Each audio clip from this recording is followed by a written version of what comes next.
Bonjour, c'est Jules Lavie pour Code Source, le podcast d'actualité du Parisien. Vendredi soir en France, nous avons été des millions à croire vrai une chose complètement fausse. Non, Xavier Dupont de Ligonnès, l'homme soupçonné d'avoir tué sa femme et ses 4 enfants en 2011 à Nantes, n'a pas été arrêté, mais vendredi soir, tout le monde y a cru, sauf les proches du retraité français interpellé par la police écossaise. Eux savaient que c'était impossible. Le Parisien a publié en premier l'information vendredi soir, 20 minutes avant l'agence France Presse. Alors pourquoi cette erreur de la police, de notre rédaction et des autres journalistes? Pour essayer de comprendre, Code Source refait le film des événements heure par heure. Stéphane Albouy, vous êtes directeur des rédactions du Parisien. Vous avez dans le passé dirigé le service police-justice du Parisien. Vous connaissez donc très bien les faits divers. Oui, absolument. J'ai dirigé ce service et surtout j'en ai fait partie pendant 7 ou 8 ans avant d'en prendre la tête. C'est quoi une source pour un fait diversier? Il faut bien expliquer à nos lecteurs et à nos auditeurs qu'une source, c'est très souvent plusieurs années de relations, de confiance, d'échange. C'est quelqu'un que l'on côtoie depuis longtemps, très souvent, qu'on a parfois rencontré au détour d'un dossier, sur une scène de crime, dans un commissariat de banlieue quand il était jeune. C'est quelqu'un qu'on a revu au fil des années. Pour certains ou pour certaines de ces sources, on a presque, je dirais, grandi ensemble. C'est des gens dont la carrière est parallèle à la nôtre, d'une certaine manière. Et c'est véritablement comme ça que ça se construit. Damien Delceni, vous êtes le chef du service police-justice du Parisien. Ça représente quoi pour un fait diversier, l'affaire Xavier Dupont de Ligonnès? Ça représente une des 3-4 affaires les plus importantes de ces 20-30 dernières années en France. Il y a l'affaire Grégory, il y a l'affaire Dupont de Ligonnès, il y a eu l'affaire du docteur Godard pendant un moment. C'est des affaires qui vraiment figurent dans le palmarès, y compris d'ailleurs au-delà d'un fait diversier, de la mémoire collective française. C'est-à-dire que même quelqu'un qui ne s'intéresse pas spécifiquement aux faits divers, si vous lui dites Xavier Dupont de Ligonnès et si vous lui racontez les 2 premières lignes de l'histoire, il connaît l'histoire. On rappelle l'un des principaux titres. Un avis de recherche internationale est lancé pour retrouver Xavier Dupont de Ligonnès, ce père de famille soupçonné d'avoir méthodiquement organisé le meurtre de sa femme et de leurs 4 enfants à Nantes. Les autopsies pratiquées hier sur les 5 corps concluent à des morts par balle dans leur sommeil. C'est évidemment une affaire passionnante et même au-delà parce qu'elle n'a pas connu de dénouement. Il y a toujours un mystère autour de cette affaire, il y a toujours un mystère autour de cette enquête. Donc évidemment, c'est quelque chose que on suit de manière pas quotidienne, bien évidemment. L'affaire Dupont de Ligonnès, on peut passer 1 an sans se pencher dessus. Par contre, dès que quelque chose a trait à cette histoire, on va forcément le regarder de plus près. Comment est-ce que vous avez entendu parler de l'information pour la première fois ce vendredi soir? Vendredi soir, je suis de bouclage, comme on dit. C'est-à-dire que j'assure la finalisation du journal. D'ailleurs, il est bien avancé. On est un peu avant 20h. On a programmé en une un dossier sur la situation des Kurdes. La une est quasiment finalisée. Je fais un tour des services et je passe aux IG, le service des informations générales, qui s'occupe des faits divers. Et là, le chef de service qui est présent, Geoffroy Tomasovic, m'interpelle et me dit on a une info sur Xavier Dupont de Ligonnès. Il me dit tout simplement qu'ils ont des premières informations faisant état de son arrestation à Glasgow, en Écosse. Un des journalistes du service reçoit cette information. Il la reçoit d'une source très fiable et surtout très proche du dossier Ligonnès. C'est-à-dire que c'est pas quelqu'un qui a vu passer ou qui a entendu quelque chose dans un couloir, c'est quelqu'un qui est au cœur de cette enquête et qui lui fournit ce début d'information. C'est comme ça que ça arrive sur la table du service police-justice, il est à peu près 20h. Et les journalistes se mettent à travailler dessus? Alors, ce qu'on fait dans ces cas-là, surtout sur une affaire comme celle-là, qui est une affaire majeure et capitale pour nous, c'est qu'on ne laisse pas quelqu'un travailler seul, même s'il est propriétaire de son information au départ, mais on se met un peu en ordre de bataille, c'est-à-dire que tous ceux qui sont susceptibles d'avoir d'autres sources qui permettent d'étayer ou de confirmer cette première information se mettent en route, prennent leur téléphone, appellent, et on commence tous comme ça de notre côté à essayer de tirer quelques sonnettes pour avoir des informations qui redescendent. Que disent les autres sources? Les autres sources qu'on appelle, alors il faut savoir qu'on a appelé des personnes qui travaillent dans des services de police différents, qui sont hiérarchiquement pas placées au même endroit, c'est-à-dire qu'on n'a pas appelé 3 personnes qui sont voisins de bureau. Sur ce type de dossier, avoir 5 sources, si c'est 5 personnes qui travaillent dans le même service ou le même bureau, c'est une source. Voilà, c'est aussi simple que ça. On a appelé des gens qui sont en province, qui sont à Paris, qui sont dans des services centraux, d'autres pas. Et en fait, les premiers retours qu'on a sont de deux natures. Il y a des gens qui ne sont pas au courant, qui sont évidemment estomaqués comme nous de cette nouvelle et qui nous disent je vais me renseigner, je te rappelle. Et des gens qui sont déjà dans la boucle et qui, eux, nous confirment la première information. L'ambiance, c'est très paradoxal, c'est un mélange d'excitation et de concentration. C'est-à-dire qu'il y a une tension immédiate qui se fait et en même temps, il y a une polarisation, je dirais, de l'attention de chacun et très vite, dans ce genre de situation, il y a des réflexes, comme dans tous les services d'ailleurs du journal, mais sur ce type d'affaires, là, on sent que tout le monde d'un seul coup, totalement concentré sur un objectif, c'est la vérification. On a une deuxième information qui confirme la première. Voilà, ça commence à sentir bon, en fait. On se dit, là, il y a quelque chose. La dernière fois qu'on avait vu, c'était cette capture photo devant un distributeur de billets. C'était cette voiture abandonnée sur un parking d'hôtel. Et là, on se dit, 8 ans après, on va enfin savoir. On est dans le cadre d'un dossier, en plus, qui est très particulier. C'est-à-dire qu'il y a eu plusieurs alertes par le passé.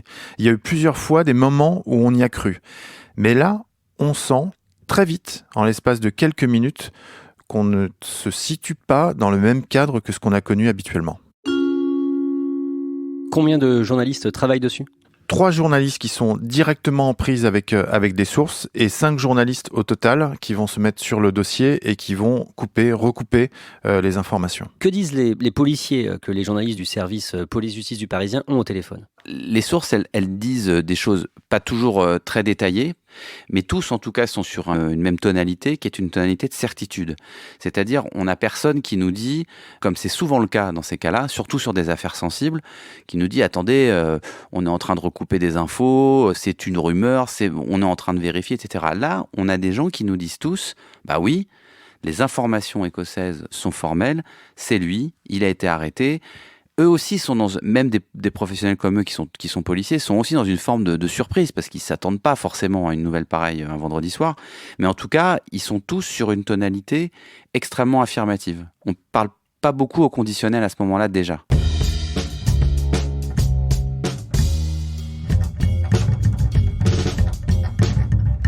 Et le Parisien annonce l'arrestation de Xavier Dupont de Ligonnès dans un premier article qui est mis en ligne le vendredi soir à 20h41. Quelles sont les sources et que dit cet article ? Alors, quelles sont les sources ? Je ne vais pas vous le dire, bien évidemment.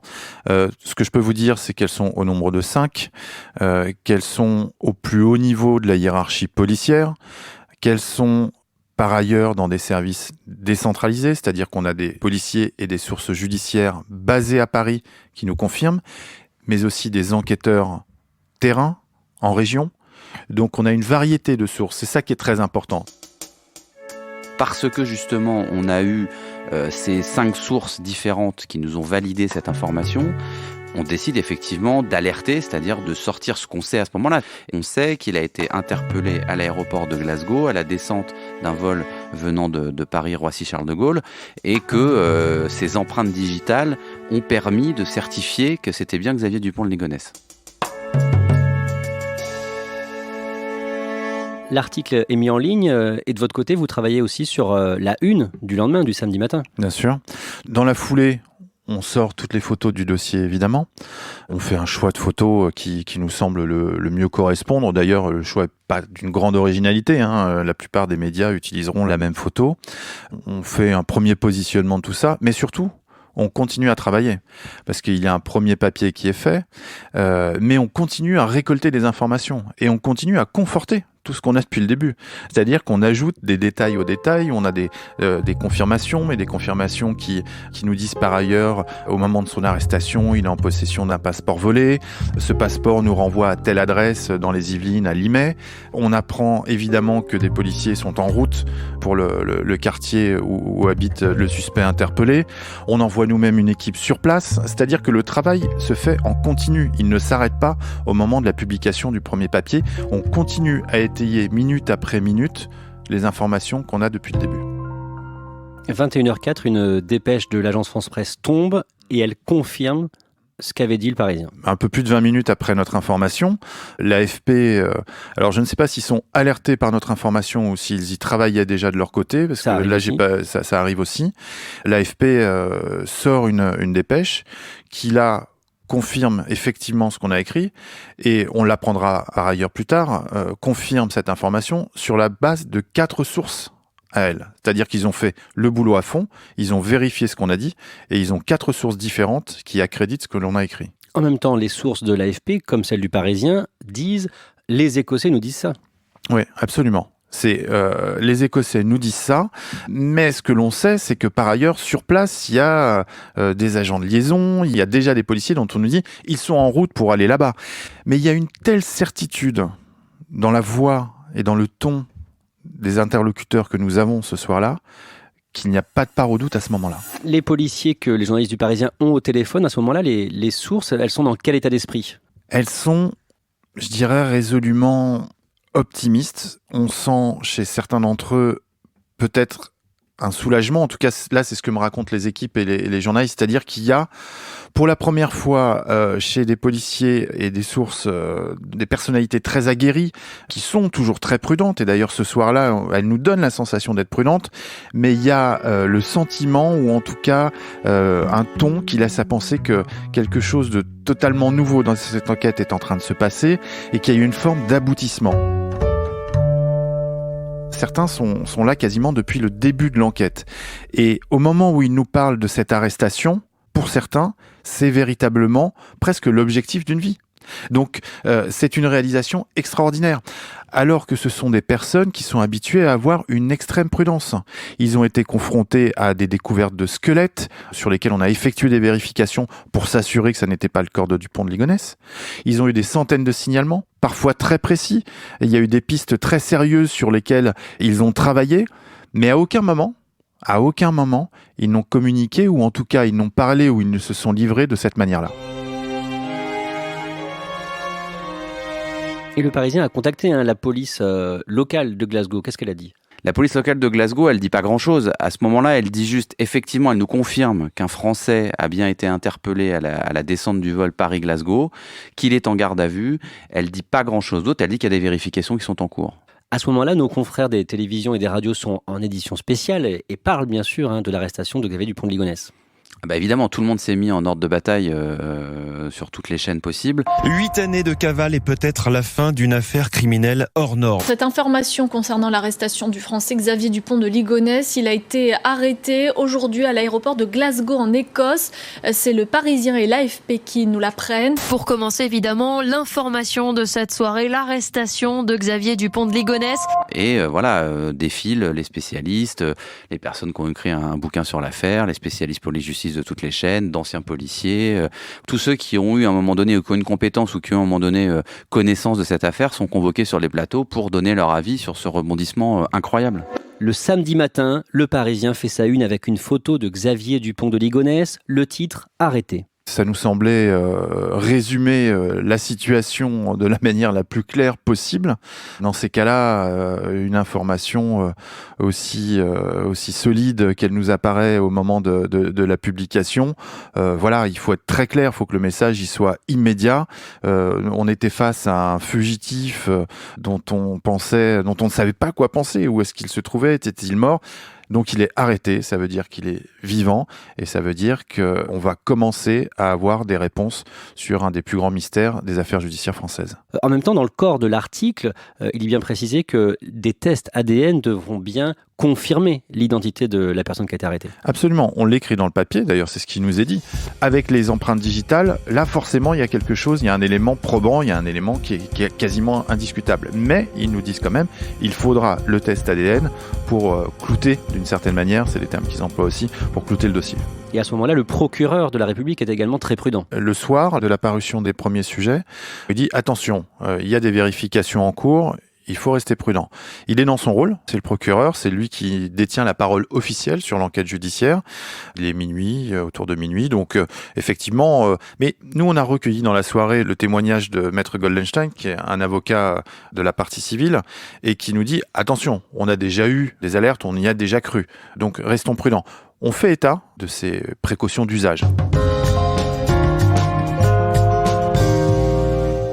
Assez tôt, dans la matinée du samedi 12 octobre, apparaissent les premiers doutes. Oui, les premiers doutes, ils apparaissent tôt dans la matinée. En réalité, la veille, vers 22h, il y a une perquisition qui est menée par les policiers français à Limay, dans les Yvelines, au domicile de celui qui est supposé, toujours à ce moment-là, être le Xavier Dupont de Ligonnès. Donc ce retraité prénommé Guy. Et voilà, ce retraité prénommé Guy. Donc une perquisition est menée par les policiers qui va durer un tout petit peu plus de 2 heures à Limay, donc de 22h à un peu plus de minuit. Il y a un journaliste du Parisien qui est présent sur place, mais on peut pas s'approcher de la maison, il est assez tard, il n'y a pas de voisins dehors, c'est pas non plus un secteur très urbanisé, c'est plutôt pavillonnaire, les gens sont chez eux. Donc on n'a pas d'éléments à minuit et demi quand les policiers s'en vont après la perquisition, on n'a pas d'éléments nouveaux. Ils vont faire un rapport de cette perquisition le samedi matin, assez tôt à leur hiérarchie. Un rapport en fait dans lequel ils disent surtout qu'ils n'ont pas trouvé grand-chose, voire rien du tout correspondant à l'information de la veille au soir. Le rapport qu'ils font est assez bref, ils disent en gros, nous on n'a pas d'éléments de la perquisition qui nous permettent de penser que Xavier Dupont de Ligonnès est cette personne et a vécu dans cette maison. Et justement, on va voir très vite le samedi matin qu'il y a des doutes sur l'identité de la personne arrêtée à Glasgow. Sensiblement, au moment où les policiers, eux, écrivent un rapport très technique sur leur perquisition, il y a des infos qui remontent en fait du voisinage. Des gens qui habitent Limay, qui habitent à côté, qui connaissent Guy. Je sais pas, les flics ils l'arrêtent, c'est ses empreintes, merde, il y a 9 doigts. Moi je rentre hier soir, je vois ça, et je dis putain, mais j'y merde. Mais Guy, ça va faire, je sais pas, une quinzaine d'années que vraiment on se côtoie et tout ça. Et puis en plus, ma maison, on voit son jardin directement, il était souvent là avec des amis, enfin, physiquement, on voit très bien que c'est pas lui. Quand les doutes montent de plus en plus le samedi matin, vous, Stéphane Albouy, en tant que directeur des rédactions du Parisien, qu'est-ce que vous vous dites ? Je me dis qu'il va falloir nous-mêmes que l'on continue à enquêter, je dirais 2 fois plus encore. C'est-à-dire que au moment où on sent que le lien qui nous unissait à la vérité ou à ce qu'on pensait être la vérité est en train de s'effilocher, là, il faut vraiment que l'on redouble d'activité, que l'on aille au plus vite et au cœur de l'information pour comprendre ce qui est en train de se jouer. Mais à ce moment-là, il faut être très clair. Quand les premières infos remontent de Limay, où les gens nous disent le Guy qui habite là ne peut pas être Xavier Dupont de Ligonnès, c'est une façon pour nous de se dire, bon, il y a un problème avec ce Guy et Limay, mais est-ce que la personne qui est arrêtée à Glasgow, est-ce qu'il y en a qu'une, est-ce qu'il y en a plusieurs, est-ce qu'on peut pas y avoir une confusion même sur qui est actuellement en garde à vue à l'aéroport de Glasgow? À partir de ce moment-là, on se met plus du tout dans la même perspective que la veille au soir, c'est-à-dire que là, on commence à se dire qu'il va falloir vérifier qui est réellement en garde à vue à l'aéroport de Glasgow. Est-ce que c'est ce Guy dont tout le monde nous dit c'est un paisible retraité qui a travaillé pendant des années chez Renault et auquel cas ça ne peut pas être Xavier Dupont de Ligonnès, ou est-ce que c'est quelqu'un d'autre qui est en garde à vue à Glasgow? Dans les premières heures de la matinée, je dirais autour de 6h, 7h du matin, on est encore dans le doute. Voilà, on sent qu'il y a quelque chose qui manque. Et puis, un des éléments très clairement qui opère la bascule, et on est en début de matinée, c'est lorsqu'on met la main sur la photo du suspect qui a été interpellé à Glasgow. Et là, on se dit que... on se demande même ce qui est passé par la tête des officiers qui ont eu cet homme face à eux pour penser que c'était Xavier Dupont de Ligonnès. Et là, il y a un grand moment de vide quand même. Dans la matinée, il y a déjà une deuxième information qui commence à faire complètement tourner le vent, c'est-à-dire que on apprend par les Écossais qu'en réalité, ces fameuses empreintes digitales qui correspondaient à celles de Xavier Dupont de Ligonnès la veille, finalement, elles ne correspondent plus vraiment. Enfin, on nous parle de 5 points de corrélation sur 12, ce qui est très peu. On nous dit qu'en fait, on attend l'ADN pour être sûr. Donc là, tous ces événements mis bout à bout et tous ces éléments mis bout à bout, c'est plus du doute. C'est-à-dire que là, on attend la validation par l'ADN que la personne qui est à l'aéroport de Glasgow s'appelle Guy, effectivement, mais ne peut pas s'appeler Xavier Dupont de Ligonnès. À 13h04, une dépêche de l'agence France-Presse confirme que les ADN ne correspondent pas. La messe est dite, d'une certaine manière. C'est le moment où on a la confirmation et doute, pour pas dire des craintes qu'on avait depuis le milieu de matinée. Et à ce moment-là, du coup, l'histoire, ça devient comment est-ce qu'on a pu faire une telle bévue? C'est l'histoire d'un ratage. Au niveau policier, au niveau journalistique aussi. Ouais, c'est l'histoire d'une méprise. C'est comme ça d'ailleurs qu'on l'a qualifié à la une de notre journal, de notre édition de dimanche. C'est l'histoire d'une méprise. On se doit absolument de comprendre d'où vient cette méprise, quelles sont les erreurs qui ont été commises de notre part, d'abord. Qu'est-ce qui a pu se passer dans la chaîne d'information auprès de nos interlocuteurs français, du côté écossais, et remonter le fil de ces informations, ce qu'on est encore en train de faire en réunissant des éléments, d'ailleurs qui attestent que tard dans la soirée de vendredi, tout le monde s'échangeait des informations concordantes sur le fait que on avait bien arrêté Xavier Dupont de Ligonnès. On va en faire paraître encore dans les jours qui viennent pour bien expliquer dans quel cadre on exerçait à ce moment-là. À 22h38 le vendredi soir, c'est-à-dire ça fait déjà plus d'une heure et demie que le Parisien a dit Xavier Dupont de Ligonnès est arrêté en Écosse. À 22h38, la police française reçoit un message de son homologue britannique lui disant « Nous avons prévenu le magistrat français de permanence, Xavier Dupont de Ligonnès a été arrêté à Glasgow cet après-midi. Point. » Il n'y a pas « aurait été », il n'y a pas vérification en cours, c'est une phrase affirmative sur l'interpellation de Xavier Dupont de Ligonnès qui est datée de vendredi 22h38. Il y a eu cette info de 20h, il y a eu tout ce qui s'est passé après, et en fait, tout au long de la soirée, plein d'éléments sont venus corroborer les premiers. Donc effectivement, quand le samedi, le lendemain, on apprend à 13h de manière définitive qu'il y a eu une vraie erreur, qu'il y a une terrible méprise, il faut d'abord essayer de comprendre si quelque part, il y a quelque chose qu'on n'a pas vu, si on n'a pas bien fait notre travail, si on n'a pas suffisamment vérifié un certain nombre d'informations. Et ce n'est qu'après, en fait, qu'on va se rendre compte que c'est pas le problème de nos sources. Le problème, il vient de l'information de départ. L'information de départ est erronée. Tout ce qui va en gros s'imbriquer derrière va forcément nous conduire à cette erreur majeure. Mais en fait, toutes les sources qu'on a eues n'ont pas menti. Elles ont juste relayé de très bonne foi et sur la foi surtout de documents extrêmement précis, extrêmement affirmatifs, une information qui s'avérait être une erreur. Alors justement, essayons de revenir un petit peu plus tôt dans cette journée de vendredi. Est-ce qu'on sait pourquoi la police écossaise arrête cet homme, ce retraité français Guy ? Alors, il y a encore des choses qu'on ne sait pas sur le point de départ et qu'il va falloir que de toute façon on arrive à savoir, ne serait-ce que pour comprendre ce qui s'est passé. Ce qu'on sait aujourd'hui, c'est qu'il y a une information anonyme qui parvient apparemment à la police écossaise. Les policiers écossais jugent cette première dénonciation anonyme crédible. Assez crédible pour se dire qu'ils vont la communiquer à la police française. Il n'y a pas des échanges quotidiens entre la police écossaise et la police française sur aucun sujet. Sur ce sujet-là, la police écossaise décide à partir d'une information qu'ils obtiennent, de la transmettre à un autre pays en leur disant « Voilà, on pense que cette information-là peut intéresser votre enquête ». Première information qu'ils donnent, c'est « Il sera dans l'avion le samedi 12 ». Et puis finalement, ils disent aux Français « En fait, c'est pas samedi, c'est vendredi ». Mais comme ils leur disent quelques heures avant, les policiers n'ont pas le temps de se rendre à Roissy pour, en gros, faire un filtrage des passagers qui montent dans l'avion et essayer d'interpeller le fameux Xavier Dupont de Ligonnès. Donc, en fait, ils disent aux Anglais, écoutez, voilà, on va le laisser monter dans l'avion, et puis à Glasgow, vous l'interpellez et vous faites les vérifications. Et là, la police locale de Glasgow arrête l'homme qui a été victime de la dénonciation anonyme.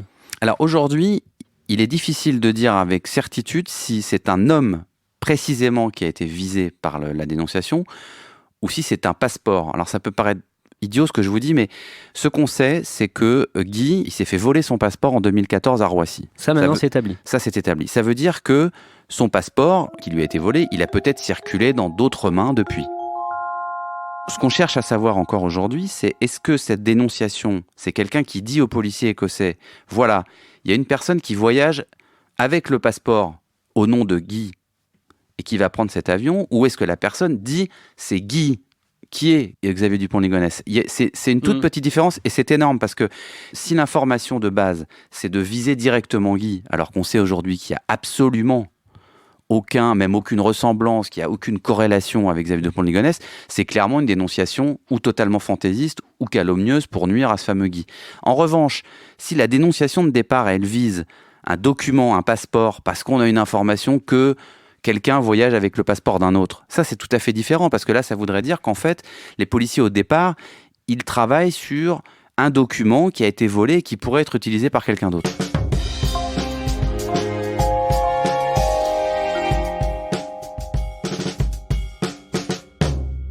Stéphane Albouy, à votre avis, d'où part l'erreur ? Je pense qu'il y a un élément qui est très important, qui n'a pas suffisamment été pris en compte, je dirais, de ce côté-là de la Manche, en France. C'est que les policiers écossais, ou en tout cas les forces de l'ordre écossaises qui ont travaillé sur ce dossier, n'avaient pas du tout la portée de ce que représentait pour nous, en France, ce dossier. L'affaire Xavier Dupont de Ligonnès, ils n'en avaient jamais entendu parler. Pour eux, c'est juste quelqu'un qui était recherché. Pour eux, c'était quelqu'un qui était recherché. Il y avait une fiche Interpol. Il y a beaucoup de gens qui font l'objet de fiches Interpol. Ils interpellent le suspect. Bon, ça ressemble pas trop. Ils font les comparaisons d'empreintes digitales. Ça match. Et ils se disent, c'est super et on y va. On comprendra un peu plus tard qu'ils n'ont pas, par ailleurs, exactement les mêmes règles d'identification pour ce qui concerne les empreintes digitales. En France, pour valider une empreinte digitale, on a 12 points de recoupement nécessaires sur 13 points. On a découvert, malheureusement, que côté écossais, 5 points communs suffisaient à dire qu'on était en présence de la même personne. Dans l'histoire de cette méprise, est-ce que le problème, finalement, ce n'est pas que les journalistes français sont très loin de la source de l'information qui se trouve à Glasgow ?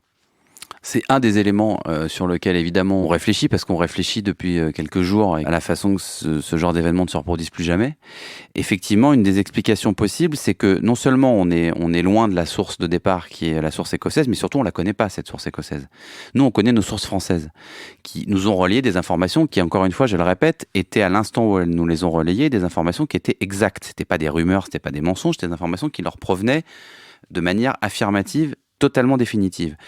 Là où effectivement on a perdu la maîtrise dès le départ, c'est qu'en fait cette information de base, elle provient d'un service étranger sur lequel nous on n'a aucune prise. C'est-à-dire que nous on n'a pas de source, malheureusement, dans la police écossaise ou dans la police de l'aéroport de Glasgow ou dans n'importe quelle autre police en Écosse. Donc on n'a pas les moyens d'aller chercher, vérifier si la source de cette information est valide, consolidée ou pas.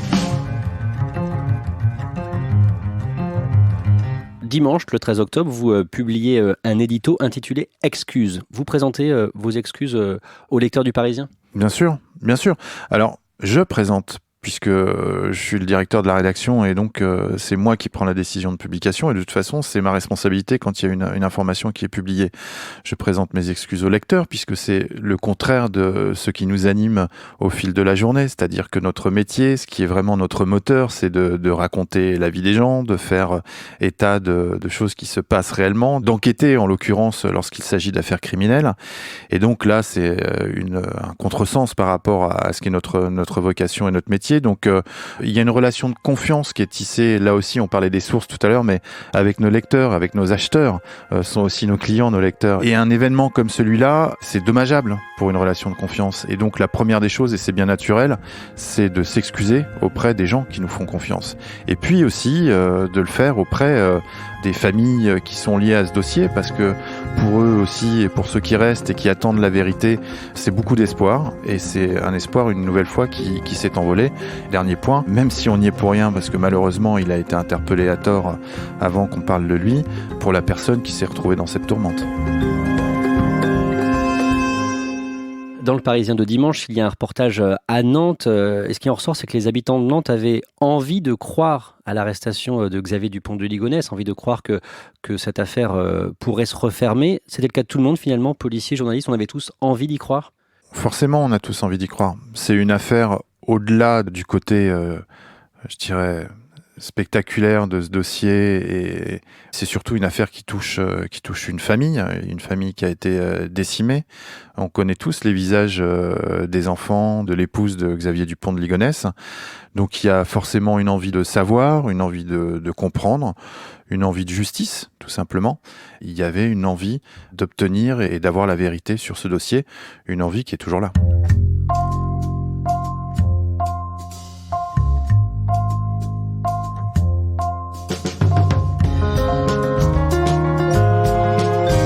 Merci à Stéphane Albouy et Damien Delceni. Code Source est le podcast d'actualité du Parisien. Production Jeanne Boézek et Clara Garnier-Amouroux. Réalisation Alexandre Ferreira. Si vous aimez Code Source, n'hésitez pas à en parler sur les réseaux sociaux. Nous sommes disponibles sur leparisien.fr, toutes les applications de podcast et sur Deezer et Spotify. Vous pouvez dialoguer avec nous par Twitter ou à l'adresse codesource@leparisien.fr.